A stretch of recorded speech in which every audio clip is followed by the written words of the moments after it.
Back in 1995, which was shortly after the age of the dinosaurs, I was a handsome young man working as a diamond diver on the Namibian skeleton coast.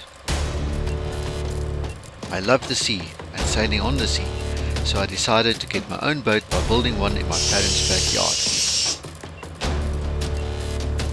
I worked on my boat during leave periods and poured every penny and all my energy into it. I built according to plans and started by building frames.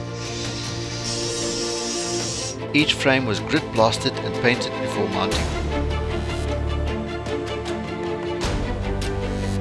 They were then positioned and mounted using flat bar stringers until I had a boat-shaped frame. I started plating at the stern and gradually worked my way forward.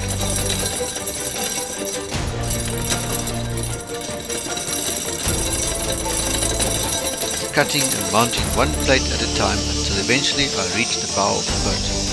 Next I plated the bottom of my upside down boat.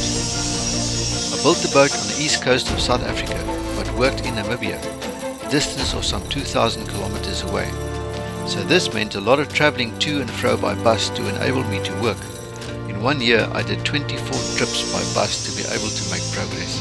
I did all the work myself, on average placing one plate per day and using a mix of ingenuity, brute strength and blind ignorance.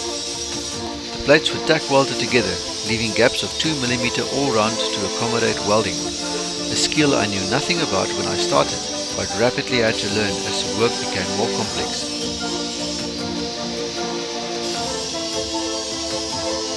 I used an angle grinder to cut the plates, and a gap was left at the bottom to accommodate the future keel.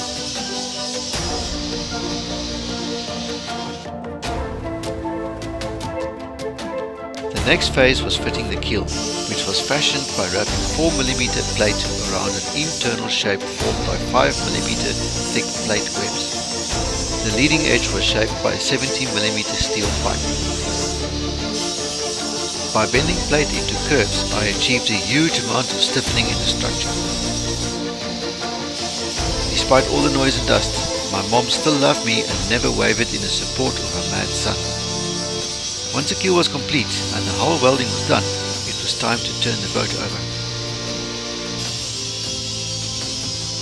To do this, I jacked the entire boat up by 1 meter and welded 2 Mad Max axles to the bow and stern to rotate the boat.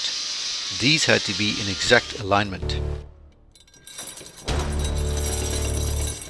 Then it was a nerve-wracking hour and the boat was turned over. To construct the deck, I started by trimming the top sides, or shear, and followed by a good many days of crawling around with a tape measure.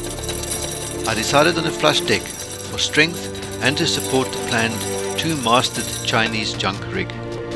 As for the interior, I bought all my wood second-hand from recycled car part shipping containers.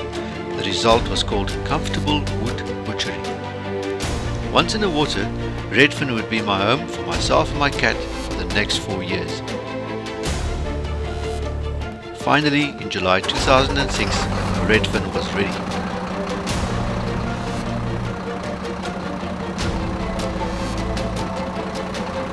She was launched to great fanfare from friends and family.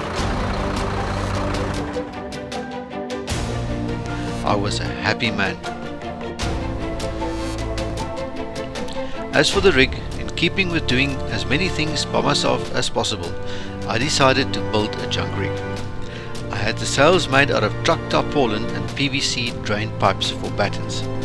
What appealed to me about the rig was the low cost, low stress, and it's very simple to handle. The rig sailed very well, except for not being able to go to windward. This will be the subject of a future video. For the masts I used 2 raw pine trees that I shaped by hand using a router and a plane. Being unstayed, they felt terribly flimsy, and climbing them was a nerve-destroying affair because the mast would bend like a fishing rod, but ultimately they proved to be enormously strong and reliable. Several months after launching, I landed an unexpected job in Cape Town. Even though neither myself nor Redfin were ready to sail away, I decided to sail the 400 odd miles to Cape Town.